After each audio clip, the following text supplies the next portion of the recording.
Hi friends, welcome to my channel. ಅವನ ಮತ್ತು ಶ್ರಾವಣಿ ಧಾರಾವಾಹಿಯಲ್ಲಿ ಇವತ್ತೇನಾಗುತ್ತೆ ನೋಡೋಣ. ಹಾಗೆ ಫಸ್ಟ್ ಟೈಮ್ ನೀವು ನನ್ನ ಚಾನಲ್ ನೋಡ್ತಾ ಇದ್ರೆ ಪ್ಲೀಸ್ ಒಂದು ಸಬ್ಸ್ಕ್ರೈಬ್ ಮಾಡ್ಕೊಳ್ಳಿ. ವಿಡಿಯೋ ಇಷ್ಟ ಆದಲ್ಲಿ ಒಂದು ಲೈಕ್ ಮಾಡೋದನ್ನ ಮರಿಬೇಡಿ. ಸಂಚಿಕೆ ಶುರುವಿನಲ್ಲಿ ಕುಂಭಪುರಕ್ಕೆ ಅವಿ ಮತ್ತೆ ಶ್ರಾವಣಿ ಹೋಗ್ತಿರೋ ವಿಷಯ ಕೇಳಿಸ್ಕೊಂಡು ಸಂಯುಕ್ತಂಗೆ ತುಂಬಾನೇ ಕೋಪ ಬರ್ತಾ ಇರುತ್ತೆ. ಈ ಕಡೆ ಮಮತಾ ಇದಕ್ಕಿದ್ದಾಗೆ ಯಾಕೆ ಅಲ್ಲಿಗೆ ಹೋಗ್ತಾ ಇದ್ದೀರಾ ಅಂತ ಕೇಳ್ತಾಳೆ. ಶ್ರಾವಣಿಗೆ ಆ ಪ್ಲೇಸನ್ನ ನೋಡ್ಬೇಕಂತೆ, ಅದಕ್ಕೆ ಕರ್ಕೊಂಡು ಹೋಗ್ತಾ ಇದ್ದೀನಿ ಅಂತ ಅಭಿ ಹೇಳ್ತಾನೆ. ಅದು ಸರಿ, ಆ ಶ್ರಾವಣಿಗೆ ಯಾಕೆ ಅಲ್ಲಿಗೆ ಹೋಗ್ಬೇಕು ಅನಿಸ್ತಿದೆ ಅಂತ ಮತ್ತೆ ಮಮತಾ ಪ್ರಶ್ನೆ ಕೇಳಿದಾಗ ನೋಡ್ಬೇಕು ಅನಿಸ್ತಿದೆ, ಅದಕ್ಕೆ ಹೋಗ್ತಿದೀವಿ ಅಷ್ಟೇ ಅಂತ ಶ್ರಾವಣಿ ಹೇಳಿದಾಗ ಸುಮ್ನೆ ಆತರ ಎಲ್ಲ ಹೋಗಲ್ಲ, ಆತರ ಹೋಗೋದು ಚೆನ್ನಾಗಿರಲ್ಲ ಅಂತ ಮತ್ತೆ ಮಮತಾ ಹೇಳ್ತಾಳೆ. ನಾನು ಅಭಿ ಹೊರಗಡೆ ಹೋಗ್ಬೇಕು ಅಂತ ಅನ್ಕೊಂಡಿದ್ವಿ, ಎಲ್ಲೋ ಹೋಗೋ ಬದ್ಲಿಗೆ ಅವ್ರ ಅಜ್ಜ ಅಜ್ಜಿ ಇರೋ ಜಾಗಕ್ಕೆ ಒಂದ್ಸರಿ ಹೋಗಿ ನೋಡ್ಕೊಂಡ್ ಬರೋಣ ಅಂತ ಅನಿಸ್ತು, ಅದಕ್ಕೆ ಹೋಗ್ತಾ ಇದೀವಿ ಅಂತ ಮತ್ತೆ ಶ್ರಾವಣಿ ಹೇಳ್ತಾಳೆ. ಆಗ ಮತ್ತೆ ಅಭಿ, ಶ್ರಾವಣಿ ಹೊಂಬಾಪುರಕ್ಕೆ ಹೋಗೋ ಆಸೆಗೆ ನಿಮ್ಗೇನಾದ್ರೂ ಅಡ್ಡಿ ಇದೆಯಾ ಮಮತಾತೆ ಅಂತ ಕೇಳ್ತಾನೆ. ಅದನ್ನ ಕೇಳಿಸ್ಕೊಂಡು ನನ್ಗೇನು ಅಡ್ಡಿ ಇಲ್ಲ, ಈಗ ಎಂತೆಂತ ಒಳ್ಳೆ ಪ್ಲೇಸ್ಗಳೆಲ್ಲ ಇದೆ, ಅದನ್ನ ಬಿಟ್ಟು ಆ ಹೊಂಬಾಪುರಕ್ಕೆ ಯಾಕೆ ಹೋಗ್ತಾ ಇದ್ದೀರಾ, ಅದು ಆ ಊರ್ ಬೇರೆ ಸರಿ ಇಲ್ಲ ಅಂತ ಹೇಳ್ತಿದ್ದಾರೆ, ಅದಕ್ಕೆ ಯಾಕೆ ಅಂತ ಕೇಳ್ತಿದ್ದೀನಿ ಅಷ್ಟೇ ಅಂತ ಮಮತಾ ಹೇಳ್ತಾಳೆ. ಆಗ ಚಕ್ರಿ ಕೂಡ, ಹೌದು ಅವ್ರು ಹೇಳ್ತಿರೋದು ಕರೆಕ್ಟ್ ಆಗಿದೆ, ನೀವು ಬೇರೆ ಯಾವ್ದಾದ್ರು ಪ್ಲೇಸಿಗೆ ಹೋಗ್ಬೋದಲ್ಲ, ಹೊಂಬಾಪುರನೇ ಯಾಕಾಗಬೇಕು ಅಂತ ಹೇಳಿದಾಗ, ಯಾಕೆ ಹೊಂಬಾಪುರದಲ್ಲಿ ಅಂಥದ್ದೇನಿದೆ, ಅದು ಅಲ್ಲದೆ ಅಭಿ ಅಜ್ಜ ಅಜ್ಜಿ ಇರೋ ಪ್ಲೇಸ್ ಅದು, ಆ ಪ್ಲೇಸನ್ನ ನಾವು ನೋಡೋದ್ರಲ್ಲಿ ತಪ್ಪೇನಿದೆ, ಆ ಪ್ಲೇಸಿಗೆ ನಾವು ಹೋಗ್ತೀವಿ ಅಂತ ಶ್ರಾವಣಿ ಹೇಳ್ತಾಳೆ. ಆಗ ಇಶಿ ಮತ್ತೆ ಅಲ್ಲಿಗೆ ವಿಕ್ಕಿ ಬರ್ತಾರೆ. ಹೋ, ನೀವು ಹೊರಗಡೆ ಹೋಗ್ತಾ ಇದ್ದೀರಾ, ಮುಂಚೆನೆ ಹೇಳಿದ್ರೆ ನಾವಿಬ್ರು ಕೂಡ ನಿಮ್ ಜೊತೆಗೆ ಜಾಯ್ನ್ ಆಗ್ತಿದ್ವಲ್ಲ ಅಂತ ಹೇಳಿದಾಗ ತನ್ವಿ ಮನ್ವಿ ಅಲ್ಲಿಗೆ ಬಂದಿರ್ತಾರೆ.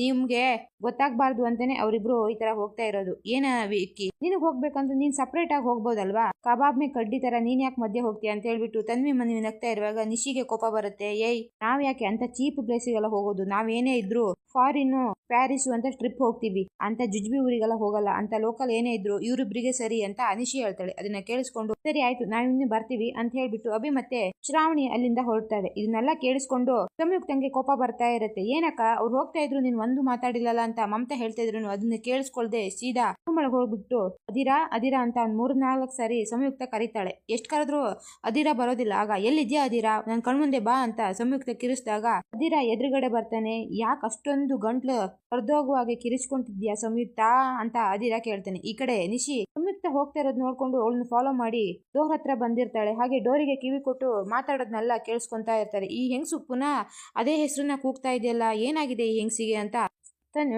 ನಿಶಿಗೆ ತುಂಬಾನೇ ಅನುಮಾನ ಬರ್ತಾ ಇರುತ್ತೆ. ಈ ಕಡೆ ನೀನ್ ಎಲ್ಲಿ ಹೋಗಿದ್ದೆ, ನಾನು ಆವಾಗಿಂದ ಎಷ್ಟು ಸರಿ ಕರಿತಾ ಇದ್ದೆ, ನಿನ್ನ ನಾನು ಈ ಮನೆ ಕರ್ಕೊಂಡ್ ಬಂದಿದ್ದೆ, ಏನಕ್ಕೆ, ನೀನ್ ಮಾಡ್ತಾ ಇರೋದೇನು, ಅದ್ ನಿನಗ್ ಮರ್ತೋಯ್ತಾ ನಾನು ಏನಕ್ಕೆ ನಿನ್ನ ಕರ್ಕೊಂಡ್ ಬಂದೆ ಅಂತ ಸಂಯುಕ್ತ ಕಿರಿಸಿದಾಗ, ಕಿರಿಚ್ಬೇಡ ಸಂಯುಕ್ತ, ನನ್ ಕೆಲ್ಸನ ನನಗೆ ನೆನಪಿಸೋ ಅವಶ್ಯಕತೆ ನನಗಿಲ್ಲ, ಈಗ ಏನಾಯ್ತು ಅಂತ ನೀನ್ ಈ ತರ ಕೂಗಾಡ್ತಿದ್ಯಾ ಅಂತ ಅದಿರ ಕೇಳಿದಾಗ, ಏನಾಗ್ಬೇಕು, ಶ್ರಾವಣಿಗೆ ಟಾರ್ಚರ್ ಕೊಡು ತಾನೇ ನಿನ್ನ ಕರ್ಕೊಂಡು ಬಂದಿದ್ದು, ಅವಳು ನೋಡಿದ್ರೆ ಹೊಂಬಾಪುರಕ್ಕೆ ಹೋಗಿ ನಿಂತಿದ್ದಾಳೆ, ಇವಾಗ ಅಭಿ ಮತ್ತೆ ಅವಳು ಹೊಂಬಾಪುರಕ್ಕೆ ಹೊರಟೋದ್ರು ಅಂತ ಸಂಯುಕ್ತ ಹೇಳಿದಾಗ, ಹೋಗ್ಲಿ ಬಿಡು, ಟಾರ್ಚರ್ ಸಹಿಸ್ಕೊಂಡು ಅವಳಿಗೂ ಸಾಕಾಗೋಗಿದೆ, ಗಂಡ ಹೆಂಡತಿ ಒಂದು ದಿನ ಜಾಲಿಯಾಗಿ ಇದ್ಬಿರ್ಲಿ ಬಿಡು ಅಂತ ಅದಿರ ಹೇಳಿದಾಗ, ಅದಿರಾ ನಿನ್ಗೇನ್ ತಲೆ ಕೆಟ್ಟಿದ್ಯಾ, ನಮ್ಮಿಬ್ರು ಉದ್ದೇಶ ಏನು ಅಂತ ನಿನ್ಗೆ ಗೊತ್ತಿಲ್ವಾ, ಹಾಗಿದ್ರು ಈ ತರ ಬೇಜವಾಬ್ದಾರಿತನದಿಂದ ಮಾತಾಡ್ತಿದ್ಯಲ್ಲ ಅಂತ ಸಂಯುಕ್ತ ಅದಿರನ್ ಮೇಲೆ ರೇಗಿದಾಗ ಅದಿರಂಗೆ ತುಂಬಾನೇ ಕೋಪ ಬರುತ್ತೆ.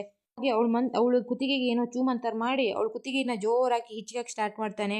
ಈ ಕಡೆ ಬಿಡು ಅದಿರಾ ಅಂತ ಸಂಯುಕ್ತ ಕೂಗ್ತಾ ಇದ್ರು, ನನ್ ಮೇಲೇನೆ ದಬ್ಬಾಳಿಕೆ ನಡೆಸ್ತೀಯಾ, ನಾನ್ ಇಲ್ಲಿಗೆ ಏನಕ್ ಬಂದೆ ಅಂತ ಗೊತ್ತು ತಾನೆ, ನನ್ಗೆ ಒಂದು ದೇಹ ಬೇಕು, ನನಗೂ ನಿಂತರ ಎಲ್ರ ಮುಂದೆ ಕಾಣಿಸ್ಕೊಳ್ಳಕ್ಕೆ ಇಷ್ಟ, ಆದ್ರೆ ನಾನು ಎಷ್ಟು ವರ್ಷದಿಂದ ಅದನ್ನ ಬೇಡ್ಕೊಂತ ಇದ್ರು ನೀನ್ ನನಗೆ ಸಹಾಯ ಮಾಡ್ತೀನಿ ಅಂತ ಹೇಳಿ ತಪ್ಪಿಸ್ಕೊಳಕ್ಕೆ ಪ್ರಯತ್ನ ಪಡ್ತಾ ಇದೀಯಾ, ನಿನ್ ಕೆಲಸ ಎಲ್ಲಾನು ಜಾಣತನದಿಂದ ನನ್ನ ಕೈಯಿಂದ ಮಾಡಿಸ್ಕೊಂಡು ನಂತರ ನನ್ನನ್ನೇ ಯಾಮಾರ್ಸಕ್ಕೆ ಪ್ಲಾನ್ ಮಾಡ್ತೀಯಾ, ಈ ಸರಿ ಮಾತ್ರ ನೀನೇನಾದ್ರೂ ನನಗೆ ಕೈ ಕೊಟ್ರೆ ನಾನ್ ಮಾತ್ರ ನಿನ್ನ ಸುಮ್ಮನೆ ಬಿಡೋದಿಲ್ಲ, ನನ್ಗೊಂದು ದೇಹ ಬೇಕೇ ಬೇಕು ಅಂತ ಅದಿರ ತುಂಬಾ ಜೋರಾಗಿ ಕಿರ್ಚಾಟ ಮಾಡಕ್ ಸ್ಟಾರ್ಟ್ ಮಾಡ್ತಾರೆ. ನಂತರ ಬಿಡು ಅಂತ ಸಂಯುಕ್ತ ಹೇಳಿದಾಗ ಅದಿರ ಅವ್ರ ಕುತ್ತಿಗೆಯಿಂದ ಕೈ ತೆಗಿತಾರೆ. ನನ್ ಮೇಲೇನೆ ಈ ತರ ಮಾಡೋಕೆ ನಿಂಗೆ ಹೇಗಾದ್ರೂ ಮನ್ಸು ಬಂತು ಅದಿರಾ, ನನ್ ಮೇಲೆ ನಿನ್ಗೆ ನಂಬಿಕೆ ಇಲ್ವಾ ಅಂತ ಕೇಳಿದಾಗ, ನಂಬಿಕೆಗೆ ಅರ್ಹಳಾದವಳಲ್ಲ ನೀನು, ಎಷ್ಟು ಸರಿ ನಾನು ನಿನ್ನ ನಂಬ್ಕೊಂಡು ಮೋಸ ಹೋಗಿದ್ದೆ, ಈ ಸರಿ ಏನಾದ್ರೂ ನನಗೆ ಮೋಸ ಮಾಡೋಕೆ ಪ್ರಯತ್ನ ಪಟ್ರೆ ನಾನು ಏನು ಅಂತ ನಿನಗೆ ತೋರಿಸ್ಬೇಕಾಗುತ್ತೆ, ನನಗೆ ಪ್ರವೇಶ ಮಾಡೋದಕ್ಕೆ ಒಂದು ದೇಹ ಬೇಕು ಅಷ್ಟೇ ಅಂತ ಜೋರಾಗಿ ಅದಿರ ಕಿರಿಸ್ತಾನೆ. ಈ ಕಡೆ ಅಭಿ ಮತ್ತೆ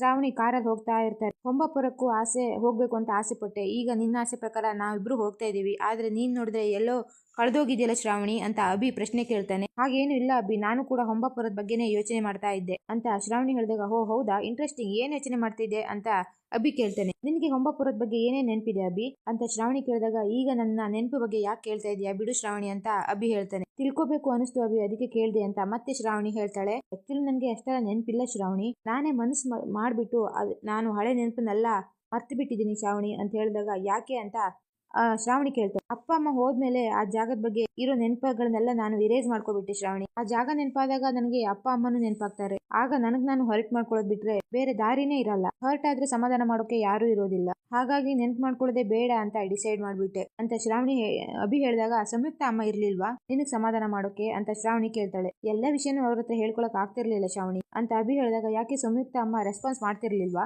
ಅಂತ ಶ್ರಾವಣಿ ಕೇಳಿದಾಗ, ಹಾಗಲ್ಲ ಸುಮ್ನೆ ಅವ್ರಿಗೆ ಯಾಕೆ ಬೇಜಾರು ಅಂತ. ಆಗ ಶ್ರಾವಣಿ ತಟ್ಟಂತ, ಡೋಂಟ್ ವರಿ ಅಭಿ, ನಿನ್ನ ಅಪ್ಪ ಅಮ್ಮ ಸಾವಿಗೆ ನ್ಯಾಯ ಸಿಕ್ಕೇ ಸಿಗುತ್ತೆ ಅಂತ ಶ್ರಾವಣಿ ಹೇಳಿದಾಗ, ಅದನ್ನ ಕೇಳಿಸ್ಕೊಂಡು ಅಭಿ ತಟ್ ಅಂತ ಗಾಡಿ ನಿಲ್ಲಿಸ್ತಾನೆ. ನ್ಯಾಯನ ಅಂತ ಹೇಳಿದಾಗ, ಎಸ್ ಅಭಿ ಅಂತ ಶ್ರಾವಣಿ ಹೇಳ್ತಾಳೆ. ಆಗ ಶ್ರಾವಣಿ, ಅದೊಂದು ಆಕ್ಸಿಡೆಂಟ್, ಕೇಸ್ ಕಂಪ್ಲೀಟ್ ಆಗಿ ಆಕ್ಸಿಡೆಂಟ್ ಅಂತ ಪ್ರೂವ್ ಆಗಿದೆ, ಮತ್ತೆ ಎಲ್ಲಿಂದ ಸಿಗುತ್ತೆ ನ್ಯಾಯ ಅಂತ ಅಭಿ ಹೇಳಿದಾಗ, ಆಕ್ಸಿಡೆಂಟ್ ಅಂತ ನಿನ್ಗೆ ಹೇಗ್ ಗೊತ್ತು ಅಭಿ ಅಂತ ಶ್ರಾವಣಿ ಕೇಳಿದಾಗ, ಹೇಗ್ ಗೊತ್ತು ಅಂದ್ರೆ ಅಂತ ಅಭಿ ಮತ್ತೆ ಕ್ವಶನ್ ಕೇಳಿದಾಗ, ನೀನ್ ನೋಡ್ದಾ ಅಂತ ಶ್ರಾವಣಿ ಕೇಳ್ತಾಳೆ. ನೀನ್ ಅದ್ರ ಬಗ್ಗೆ ತಿಳಿದೇನೆ ಮಾತಾಡ್ತಿದ್ಯಾ ಅನಿಸ್ತಿದೆ ಶ್ರಾವಣಿ. ನೋಡು, ಇದೆಲ್ಲ ನಡೆದು ತುಂಬಾ ವರ್ಷಗಳೇ ಆಗೋಗಿದೆ, ನಿನ್ಗೆ ಅದ್ರ ಬಗ್ಗೆ ಏನು ಗೊತ್ತಿಲ್ಲ, ಸುಮ್ನೆ ಏನೇನೋ ನಡೆದಿದೆ ಅಂತ ಇಮ್ಯಾಜಿನ್ ಮಾಡ್ಕೊಳಕ್ ಹೋಗ್ಬೇಡ ಅಂತ ಅಭಿ ಹೇಳಿದಾಗ, ಇಲ್ಲ ಅಭಿ, ಅದು ನನ್ನ ಇಮ್ಯಾಜಿನೇಷನ್ ಅಲ್ಲ, ಅದೇನು ಅಂದ್ರೆ ಅಂತ ಶ್ರಾವಣಿ ಹೇಳಕ್ ಬರುವಾಗ ಅಭಿ ತಡೆದು, ಶ್ರಾವಣಿ ನೀನ್ ಏನ್ ಹೇಳಕ್ ಹೊರಟಿದ್ಯಾ ಅಂತ ನಂಗೆ ಚೆನ್ನಾಗಿ ಗೊತ್ತು, ಇದರಿಂದ ಯಾರ್ದು ಕೈವಾಡ ಇದೆ ಎಕ್ಸೆಟ್ರಾ ಎಕ್ಸೆಟ್ರಾ ಅಂತ ಅಲ್ವಾ, ಆತರ ಏನು ಇಲ್ಲ ಅಂತ ನಾನೇ ಕನ್ಫರ್ಮ್ ಆಗಿ ಹೇಳ್ತಾ ಇದ್ದೀನಿ. ಅವ್ರ ಟೈಮ್ ಮುಗ್ದಿತ್ತು, ಅವ್ರು ಹೋದ್ರು ಅಷ್ಟೇ. ಅದನ್ನ ಕೇಳಿಸ್ಕೊಂಡು ಶ್ರಾವಣಿಗೆ ಏನ್ ಹೇಳ್ಬೇಕು ಅಂತಾನೆ ಅರ್ಥ ಆಗಲ್ಲ. ಈ ಕಡೆ ಅದಿರಾ, ಮಾತಾಡು ಸಂಯುಕ್ತ, ಯಾಕೆ ಆಣೆ ಭಾಷೆ ವಿಷಯ ಬಂದಾಗ ಮಾತ್ ಬರದೇ ಇಲ್ವಾ ನಿನಗೆ? ಕೆಲಸ ಮುಗಿದ ತಕ್ಷಣ ಮತ್ತೆ ಮರಕ್ಕೆ ಕಳಿಸೋ ಯೋಚನೆ ಮಾಡ್ಕೊಂಡಿದ್ಯಾ ಅಂತ ಅದಿರ ಹೇಳಿದಾಗ, ಹೌದು, ನಿನ್ನ ಆಸೆನ ಈಡೇರಿಸ್ತೀನಿ ಅಂತ ನಾನ್ ಕರ್ಕೊಂಡ್ ಬಂದಿದ್ದು ನಿಜಾನೇ, ಆದ್ರೆ ನನ್ ಗುರಿನ ನಾನು ಇನ್ನೂ ತಲುಪಿಲ್ವಲ್ಲ ಅದಿರಾ. ದೇಹ ಹುಡ್ಕೋಣ ಅಂತ ಹೊರಟ್ರೆ ನನ್ನ ಮನಸ್ಥಿತಿನೇ ಸರಿ ಇಲ್ಲ. ಇದಕ್ಕೆಲ್ಲ ಕಾರಣ ಆ ಶ್ರಾವಣಿ ಪ್ರತಿ ಹಂತದಲ್ಲೂ ನನ್ನನ್ನ ಟಾರ್ಚರ್ ಮಾಡ್ತಾನೆ ಇದ್ದಾಳೆ. ನಾನ್ ಏನ್ ಮಾಡ್ಲಿ ಹೇಳು ಅಂತ ಸಂಯುಕ್ತ ಹೇಳಿದಾಗ, ನನಗಿಂತ ಕಾರಣಗಳನ್ನೆಲ್ಲ ಹೇಳ್ಬೇಡ, ಅದನ್ನ ಕೇಳೋ ತಾಳ್ಮೆ ಕಳ್ಕೊಂಡ್ಬಿಟ್ಟಿದ್ದೀನಿ. ಈ ತರ ಕಾರಣಗಳು ನೂರಾರು ಕೊಟ್ಟಿದೀಯ ನೀನು, ಇನ್ನು ನಾನ್ ನಿನಗೆ ಸಮಯ ಕೊಡೋದಕ್ಕೆ ಸಾಧ್ಯನೇ ಇಲ್ಲ ಅಂತ ಅದಿರ ಹೇಳಿದಾಗ, ನೀನೇ ಈ ರೀತಿ ಮಾತಾಡ್ಬಿಟ್ರೆ ನನ್ಗೆ ಏನ್ ಮಾಡ್ಬೇಕು ಅಂತ ತೋಚಲ್ಲ ಅದಿರಾ. ನೀನ್ ದೇಹವನ್ನ ಪ್ರವೇಶ ಮಾಡೋದಕ್ಕೆ ನಾನೊಂದ್ ದೇಹನ ಖಂಡಿತ ಹುಡುಕ್ತೀನಿ, ನನ್ ಮಾತನ್ನ ನಾನು ತಪ್ಪೋದೇ ಇಲ್ಲ, ಆದ್ರೆ ನನ್ ಸಮಸ್ಯೆಗಳನ್ನು ಸ್ವಲ್ಪ ಅರ್ಥ ಮಾಡ್ಕೋದಿರಾ ಅಂತ ಸಂಯುಕ್ತ ಹೇಳಿದಾಗ, ಹಾಗಾದ್ರೆ ನನ್ ದಾರಿನ ನಾನೇ ಹುಡ್ಕೊಂತೀನಿ, ಬಿಡೋದಿಲ್ಲ, ನಿನ್ನಿಂದ ಆಗೋದಿಲ್ಲ ಅಂತ ಹೇಳು, ನನ್ನ ಗುರಿನ ನಾನೇ ನೋಡ್ಕೊಂತೀನಿ ಅಂತ ಅದಿರ ಹೇಳಿದಾಗ, ಅದ್ ಆಗತ್ತೆ ಅದಿರಾ, ಆ ಕೆಲಸ ನನ್ನಿಂದ ಮಾತ್ರ ಸಾಧ್ಯ ತಾನೆ, ನಾನ್ ಕೊಟ್ಟಿರೋ ಮಾತಿನ ಪ್ರಕಾರ ನಾನು ಖಂಡಿತವಾಗ್ಲೂ ಆ ಕೆಲಸನ ಮಾಡ್ತೀನಿ ಅಂತ ಸಂಯುಕ್ತ ಕೇಳಿದಾಗ, ಯಾವಾಗ ಅಂತ ಅದಿರ ಕೇಳ್ತಾನೆ. ನಾನ್ ಅನ್ಕೊಂಡಿದ್ದು ಈಡೇರ್ಬೇಕಲ್ವಾ ಅದಿರ ಅಂತ ಸಂಯುಕ್ತ ಹೇಳಿದಾಗ, ಯಾವಾಗ ಈಡೇರುತ್ತೆ ಅಂತ ಅದಿರ ಹೇಳಿದಾಗ, ಶ್ರಾವಣಿ ಅನ್ನೋ ಶತ್ರು ನನ್ನಿಂದ ದೂರ ಆದಾಗ, ಅಲ್ಲಿವರೆಗೂ ದಯವಿಟ್ಟು ನನ್ನನ್ನ ಅರ್ಥ ಮಾಡ್ಕೊ, ನನ್ ಕಷ್ಟ ಏನು ಅಂತ ಈ ಭೂಮಿ ಮೇಲೆ ನಿನಗ್ ಬಿಟ್ರೆ ಬೇರೆ ಯಾರಿಗೂ ಅರ್ಥ ಆಗಲ್ಲ ಅದಿರ.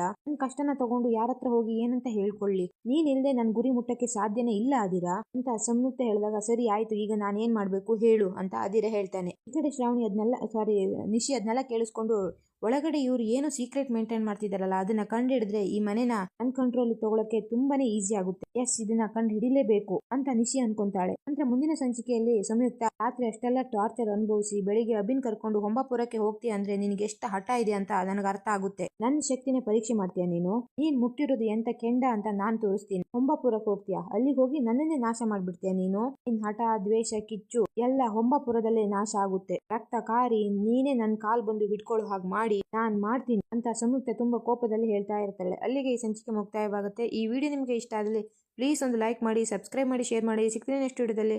ಅಲ್ಲಿ ತನಕ